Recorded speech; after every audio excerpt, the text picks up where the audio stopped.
தேசிய மக்கள் சக்தியை கைப்பற்றிய போதும் ஆட்சி அமைக்கும் பெரும்பான்மை கிடைக்காத உள்ளூராட்சி மன்றங்களில் எதிர்க்கட்சிகள் இணைந்து ஆட்சி அமைத்தால் அதற்கு எதிராக நிறைவேற்று அதிகாரம் மற்றும் 2/3 பெரும்பான்மை பலம் பயன்படுத்தப்படும் என்று ஜனாதிபதி அனுரகுமார திசாநாயக்கா அண்மையில் தெரிவித்த கருத்துக்கு ஐக்கிய மக்கள் சக்தியும் கடும் எதிர்ப்பை தெரிவித்துள்ளது.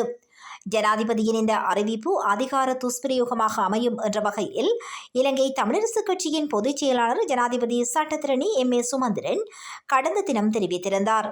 இந்நிலையில் நேற்று ஐக்கிய மக்கள் சக்தியின் அலுவலகத்தில் நடைபெற்ற செய்தியாளர் சந்திப்பில் உரையாற்றிய நாடாளுமன்ற உறுப்பினர் முஜிபுர் ரஹ்மான் இந்த விடயத்தில் மக்களால் தெரிவு செய்யப்பட்ட உள்ளூராட்சி மன்ற உறுப்பினர்களின் தீர்மானிக்கும் உரிமையை ஜனாதிபதி மீறுவதாக குற்றம் சுமத்தினார். அத்துடன் அனைவருக்கும் சட்டம் சமம் என்று தெரிவித்த ஜனாதிபதி தற்போது சட்டத்திற்கு மேல் இருந்து ஆட்சி அமைக்கின்றார்.